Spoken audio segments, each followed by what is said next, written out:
Hey everyone. So friend, कैसे हैं आप सभी? आशा है आप सभी अच्छे होंगे, मस्त होंगे, स्वस्थ होंगे। सो गाइस, आज की वीडियो काफ़ी इंपॉर्टेंट होने वाली है आप सभी के लिए, क्योंकि आज की इस वीडियो में मैं आपको एमपी आयुष काउंसलिंग का कंप्लीट गाइडेंस देने वाला हूं। आज की इस वीडियो देखने के बाद आपके एमपी आयुष काउंसलिंग से रिगार्डिंग जितने भी डाउट है सारे डाउट क्लियर हो जाएंगे।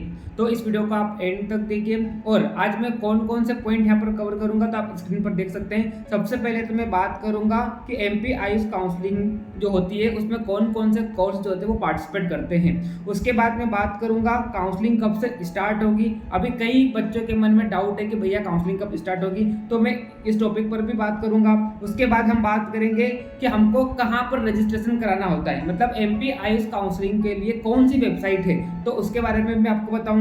ठीक है। उसके बाद मैं आपको काउंसलिंग प्रोसेस बताऊंगा कि कैसे आपको रजिस्ट्रेशन से लगाकर बाकी का आगे का जो क्या प्रोसेस होता है, तो वो भी मैं आज की इस वीडियो में कवर करूंगा। उसके बाद कौन कौन पार्टिसिपेट कर सकता है, ऑल इंडिया कोटा वाले पार्टिसिपेट कर सकते हैं या नहीं कर सकते हैं, और अगर कर सकते हैं तो किस तरह से पार्टिसिपेट कर सकते हैं, कहाँ पर कर सकते हैं, तो वो भी मैं आज के इस वीडियो में आपको बताऊंगा। उसके बाद मैं काउंसलिंग की फीस बताऊंगा कि काउंसलिंग के लिए आपको कितनी फीस देना पड़ती है। उसके बाद मैं आपको बताऊंगा कि वेरिफिकेशन के लिए एमपी में क्या होता है, काउंसलिंग जो कॉलेज आपको अलॉट होता है, काउंसलिंग में जो कॉलेज अलॉट होता है उससे पहले क्या होगा, आपके जितने भी डॉक्यूमेंट है वो क्या होंगे, वेरीफाई होंगे, तभी आप काउंसलिंग में पार्टिसिपेट कर पाएंगे। तो डॉक्यूमेंट वेरिफिकेशन के लिए आपको कौन कौन से डॉक्यूमेंट ले जाना है, तो वो डॉक्यूमेंट्स की मैं आपको लिस्ट दे दूंगा ताकि आप अभी उन सारे डॉक्यूमेंट्स को क्या कर ले, तैयार कर ले। ठीक है। तो इस टॉपिक पर भी हम बात करेंगे। उसके बाद हम बात करेंगे कॉलेजेस का फीस स्ट्रक्चर। कई बच्चों के मन में ये सवाल है कि भैया क्या फीस स्ट्रक्चर होता है गवर्नमेंट कॉलेज का, प्राइवेट कॉलेज का, तो वो भी हम आज के इस वीडियो में बात करेंगे। ठीक है। उसके बाद वीडियो को आगे बढ़ाने से पहले आपको मैं जरूरी इन्फॉर्मेशन दे दूं कि आप में से अगर किसी ने मेरा Telegram channel Ayush counselling guidance करके मेरा टेलीग्राम चैनल है जिसका लिंक इस वीडियो के डिस्क्रिप्शन में आपको मैंने दे रखा है, तो जिसने भी ज्वाइन नहीं किया है फटाफट जाइए ज्वाइन कीजिए। वहां पर मैं आपको काउंसलिंग से रिगार्डिंग जो भी अपडेट आएगी, फिलहाल तो नहीं आ रही है लेकिन जैसे काउंसलिंग स्टार्ट होगी तो वहां पर रोज रोज आपको कहीं ना कहीं कोई सी भी अपडेट मिलती रहेगी, तो एक भी अपडेट आपकी मिस ना हो तो आप क्या कीजिए, टेलीग्राम चैनल को ज्वाइन कर लीजिए। लिंक आपको डिस्क्रिप्शन में दिया गया है आयुष काउंसलिंग गाइडेंस करके। ठीक है। उसके बाद अगर आपको कोई क्वेरी हो तो आप मेरे इंस्टा आईडी है @aman_jaiswal30, इस पर आप मेरे को फॉलो कर लीजिए। आपके जो भी डाउट है आप डीएम कर दो मेरे को, जिसे मेरे को टाइम मिलेगा आपको मैं रिप्लाई कर दूंगा। ठीक है। इसके अलावा अगर आप मेरे से पर्सनल गाइडेंस लेना चाहते हैं, जैसे कि आप सभी को पता है कि इस बार काफी ज्यादा धांधली हुई है ना, तो इस बार कट ऑफ हाई जाने वाली है। ठीक है। तो इस बार आपको सावधानी से क्या करना है, काउंसलिंग में पार्टिसिपेट करना है, तो आपसे कोई भूल ना हो जाए। तो अगर आप मेरे से पर्सनली काउंसलिंग गाइडेंस लेना चाहते हैं तो मेरा एप्लीकेशन है आयुर्वेदा विंग्स, उसका लिंक इस वीडियो के डिस्क्रिप्शन में मैंने आपको दे रखा है। उस एप्लीकेशन को आप डाउनलोड कीजिए। आप जैसे डाउनलोड करेंगे, जैसे आप लॉगिन करेंगे तो आपको वहाँ पर Ayush and veterinary counselling guidance करके कोर्स मिलेगा। तो आप उस कोर्स में जैसे रजिस्ट्रेशन करते हैं तो आपको वहाँ पर all India quota plus state quota की क्या कट ऑफ रही है वो आपको लिस्ट मिल जाएगी। प्रीवियस ईयर क्या कट ऑफ रही थी उसकी भी आपको लिस्ट मिल जाएगी। तो कॉलेजेस की आपको लिस्ट मिल जाएगी, गवर्नमेंट प्लस प्राइवेट दोनों। उसके बाद आपको वहाँ पर फीस स्ट्रक्चर मिल जाएगा कि गवर्नमेंट प्लस प्राइवेट का कॉलेज वाइज क्या फीस स्ट्रक्चर है।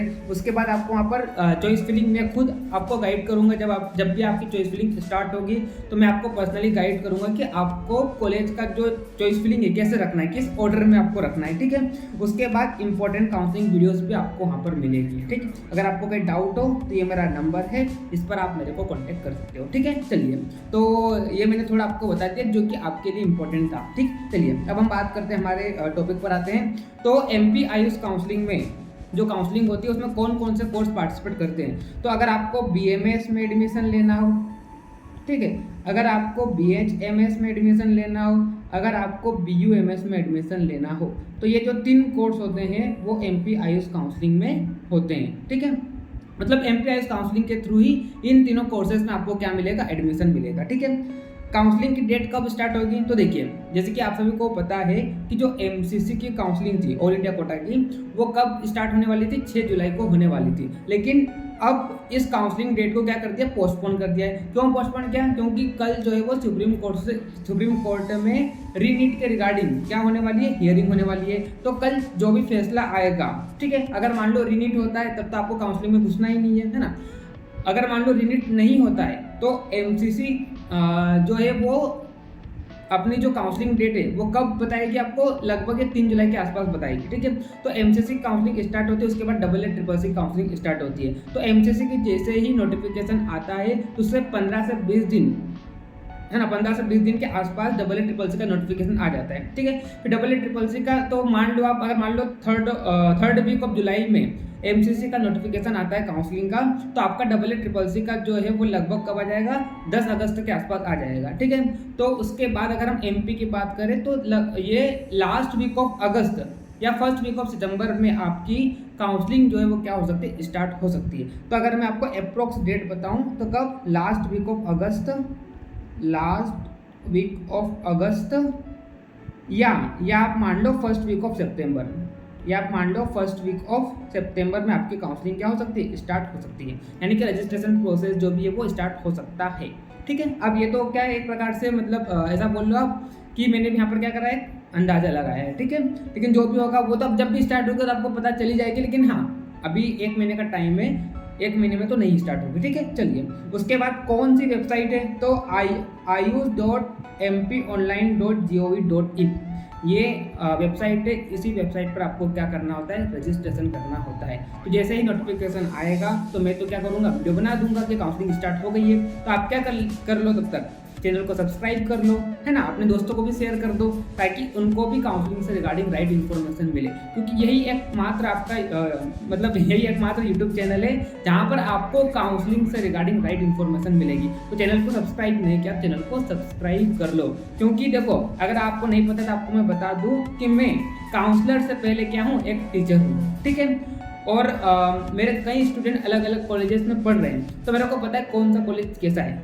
कैसे पता है, मैं स्टूडेंट से पूछ लेता हूँ कि आपका कॉलेज कैसा है, और स्टूडेंट के अलावा आपको कोई भी कॉलेज के बारे में सही इन्फॉर्मेशन नहीं दे सकता है। क्यों, क्योंकि वो स्टूडेंट वहाँ पर पढ़ ही रहे हैं, ठीक। तो मैंने आपको बताया क्या, ये वेबसाइट पर आपको क्या करना होगा, रजिस्ट्रेशन करना होगा। और दूसरी चीज़ मैंने जो कि बहुत इंपॉर्टेंट है, चैनल को सब्सक्राइब कर लो। उसके बाद हम बात करते हैं काउंसलिंग की प्रोसेस। तो देखिए, जैसे ही आपका काउंसलिंग का जो रजिस्ट्रेशन स्टार्ट होगा तो मैं तो आपको बता दूंगा, ठीक है। मैं हालांकि अलग से वीडियो भी बनाऊंगा उस समय, लेकिन अभी मैं आपको शॉर्ट टर्म बताता हूँ, ठीक है।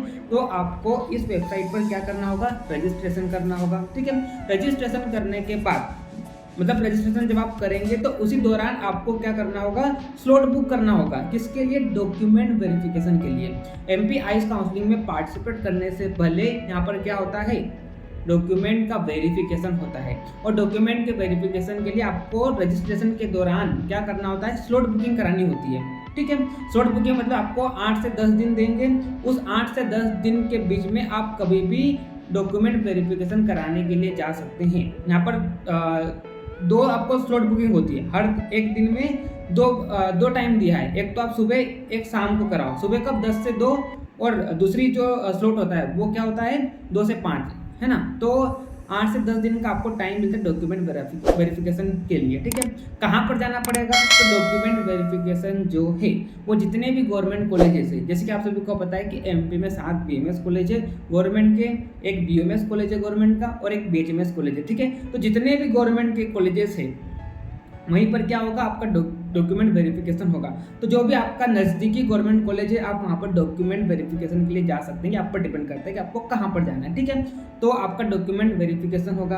अब सवाल ये उठता है कि डॉक्यूमेंट वेरिफिकेशन के लिए आपको कौन कौन से डॉक्यूमेंट ले जाना है। तो देखिए, वो मैं लाया हूँ, ये एकदम ऑफिशियल है। देखिए, मैं यहाँ पर please bring following original document which ever is applicable along with the registration receipt. तो आप जब वेबसाइट पर रजिस्ट्रेशन करेंगे उसी दौरान आप क्या करेंगे, स्लॉट बुक करेंगे, ठीक है।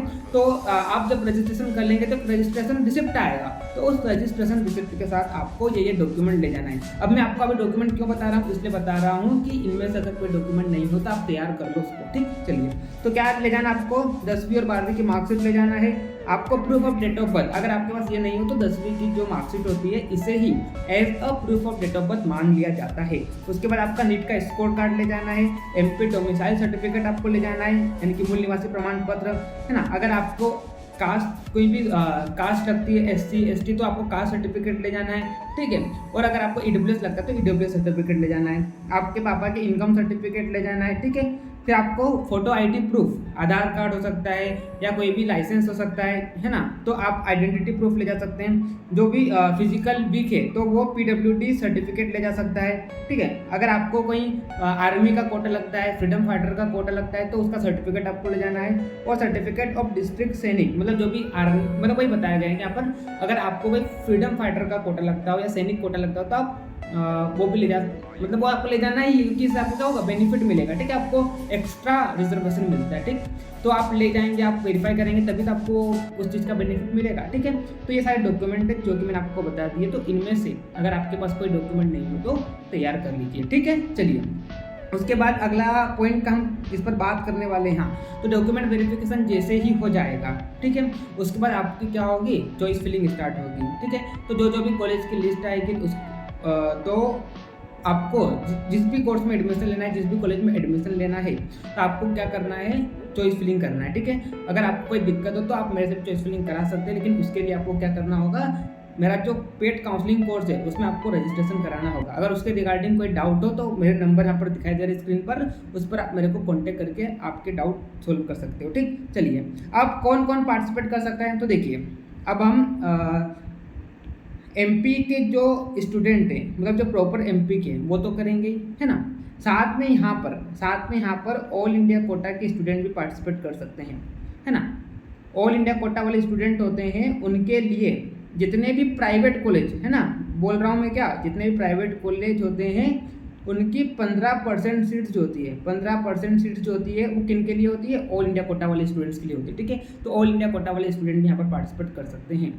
दो तरह से पार्टिसिपेट कर सकते हैं, या तो एमपी वाले स्टूडेंट के साथ करो, है ना, मतलब जो 85% स्टेट कोटा की जो काउंसलिंग होती है उसके साथ भी आप कर सकते हैं। और एक अलग से भी होती है 15% ऑल इंडिया कोटा की अलग से भी मतलब काउंसलिंग होती है एमपी में, ठीक है। तो आप दोनों जगह कर सकते हो, ठीक। दोनों जगह मतलब आप चाहे तो हालांकि एक ही जगह आपको करना है, लेकिन आपकी चॉइस पर डिपेंड करता है कि आप 85% स्टेट कोटा वालों के साथ करना चाहते हो या 15% ऑल इंडिया कोटा के साथ करना चाहते हो, ठीक है। मतलब मैं ऐसा बोल रहा हूँ कि जो ऑल इंडिया कोटा में करेगा वो 85% वालों के साथ नहीं कर सकता है, जो 85% स्टेट कोटा के साथ करेगा वो ऑल इंडिया कोटा के साथ नहीं कर सकता है। ये मैं किसकी बात कर रहा हूँ, ऑल इंडिया कोटा वाले स्टूडेंट की बात कर रहा हूँ, ठीक है। तो आप दोनों जगह पार्टिसिपेट कर सकते हैं। यहाँ पर दो तरीके से काउंसलिंग होती है जो ऑल इंडिया कोटा वाले स्टूडेंट होते हैं। आप टेंशन मत लीजिए, आपके लिए मैं अलग से वीडियो बना दूंगा, ठीक। उसके बाद हम बात करते हैं काउंसलिंग की फीस। तो देखिए जब आप रजिस्ट्रेशन करेंगे तो रजिस्ट्रेशन के दौरान 500 रुपये क्या लगेगी, आपकी रजिस्ट्रेशन फी लगेगी, ठीक है। अब कई बच्चों के मन में होगा कि भैया यहाँ पर सिक्योरिटी मनी कितना लगता है, तो देखिए लास्ट टाइम तो कोई सिक्योरिटी मनी नहीं लगा था। हालांकि उसके पिछले साल यानी कि 2022 की जब काउंसलिंग हुई थी वहाँ पर सिक्योरिटी मनी लगा था। तो आप सिक्योरिटी मनी का जो पॉइंट है उसका आप यहीं पर छोड़ दीजिए, जब जो भी इंस्ट्रक्शन आएगा तो उसके अकॉर्डिंग मैं आपको बता दूंगा। लेकिन जो रजिस्ट्रेशन फी लगता है वो कितना लगता है, 500 रुपये। जब आप फॉर्म भरोगे ना काउंसलिंग का 500 रुपये लगेगा, ठीक है। और जब आप चॉइस फिलिंग करते हैं तो वहाँ पर 50 रुपये लगता है, ठीक। चलिए अब हम बात करते हैं डॉक्यूमेंट। हाँ तो ये तो मैंने आपको बता दिया कौन से डॉक्यूमेंट आपको ले जाना है। और हाँ अब अगला जो पॉइंट हो गया कॉलेज का फीस स्ट्रक्चर। देखिए तो अगर मैं गवर्नमेंट कॉलेजेस की बात करता हूँ, तो जितने भी गवर्नमेंट कॉलेजेस है उनकी जो फ़ी होती है वो कहाँ से कहाँ तक रेंज में होती है। अगर हम जनरल कैटेगरी की बात करते हैं तो जनरल कैटेगरी की जो फीस होती है वो लगभग किस रेंज में होती है, वो 80 to 1 लाख के आसपास होती है, ठीक है। और बाकी हम ओबीसी, है ना, ओबीसी कैटेगरी की बात करें, ओबीसी हो गया, है ना, एससी या एसटी कैटेगरी वाले स्टूडेंट की अगर हम बात करते हैं तो इनकी जो फ़ी होती है गवर्नमेंट कॉलेज में वो लगभग 70K से लगाकर 80K, 80 मत बोलो आप 90 बोल सकते हैं। आप यहाँ पर आप क्या बोल सकते हैं, हाँ 90K के आसपास रेंज में डिफर करती है, ठीक है। हालांकि हर कॉलेज में क्या होता है इसके आसपास ही फीस रहती है। जैसे कि मैं जबलपुर की बात करता हूँ, जबलपुर में ये जो फीस थी वो कितनी थी, 77,000 थी फर्स्ट ईयर में, ठीक है। वही अगर हम अष्टांग की बात करते हैं तो अष्टांग में यही फीस जो है 92,000 के आसपास हो गई। तो ये इस रेंज में क्या होता है, 80,000 से लगाकर 1 लाख के आसपास आप मान सकते हैं, इसके आसपास आपकी क्या रहती है गवर्नमेंट कॉलेज की फीस रहती है। अगर मैं प्राइवेट कॉलेज की बात करता हूँ, क्योंकि हर कॉलेज का यहाँ पर फिक्स नहीं है, थोड़ा बहुत ऊपर नीचे हो जाता है, ठीक है। कितना नीचे होता है ऊपर नीचे, 5 से 10,000 रुपये बस, ठीक। उसके बाद अगर हम प्राइवेट कॉलेजेस की बात करते हैं, है ना, उसके बाद अगर हम प्राइवेट कॉलेजेस की फीस स्ट्रक्चर की बात करें तो विथ हॉस्टल 3 लाख से लगाकर, विथ हॉस्टल अगर हम देखें तो ये जो फी का जो रेंज होता है 3 लाख टू लगाकर, नहीं विथ हॉस्टल देखेंगे तो 3.5 हो जाएगा, हाँ। तो विथ हॉस्टल अगर हम देखें तो 3.5 से लगाकर ये 4 लाख तक आपकी जो फीस होती है वो क्या करती है, वेरी करती है। इसमें से सबसे हाईएस्ट जो फीस है वो एलियन सिटी के वो लगभग 5 लाख तक चल जाती है, ठीक है। तो जो प्राइवेट कॉलेज में लेना चाहता है तो आपका जो बजट है आप इतना मान के चलो कि आपके पास ऑन एवरेज 3.5 लाख रुपये होना चाहिए, ठीक है। तो ये लगभग इतनी फीस होती है प्राइवेट कॉलेजेस की, ठीक। अगर आपको डिटेल में फीस स्ट्रक्चर जानना है, कॉलेज वाइज जानना है, तो आप एप्लीकेशन को डाउनलोड कीजिए, वहाँ पर आपको मिल जाएगा, ठीक है। तो ये मैंने आपको बता दिया है। तो इस तरह से आपके आई होप सारे डाउट क्लियर हो गए होंगे। फिर भी अगर आपके कोई डाउट हो तो आप कमेंट में डाउट को पुटअप कर दीजिए। जैसे मेरे को टाइम मिलता है तो मैं क्या कर दूंगा, आपको रिप्लाई दे दूंगा। कई स्टूडेंट बोलते हैं कि भैया आप तो रिप्लाई ही नहीं करते हो, क्या मतलब है अपने कमेंट सेक्शन ओपन रखने का। तो देखिए ऐसा है ना कि मेरे ऊपर क्या कहीं लोड होता है, मेरे को पढ़ाना भी होता है, मैं डेली क्लासेस लेता हूँ, करीबन 2 से 3 लेक्चर में डेली लेता हूँ, तो मेरे को पढ़ाना भी होता है, लेकिन फिर भी मैं आपके लिए काउंसलिंग का वीडियो बना रहा हूँ, है ना, ताकि आपको अच्छा कॉलेज मिले, ठीक है। तो आप मेरे भी जरा जो भी समस्या है उसको आप समझो, है ना। कभी कभी मैं रिप्लाई नहीं दे पाता हूँ, कभी कभी मैं फ़ोन भी नहीं उठा पाता हूँ, क्योंकि मैं खुद बिजी रहता हूँ, ठीक है। लेकिन फिर भी बाकी तो मैंने आपको बता ही दिया कैसे आपको पार्टिसिपेट करना है, ठीक है। चलिए तो मिलते हैं नेक्स्ट वीडियो में, तब तक के लिए okay bye, see you again.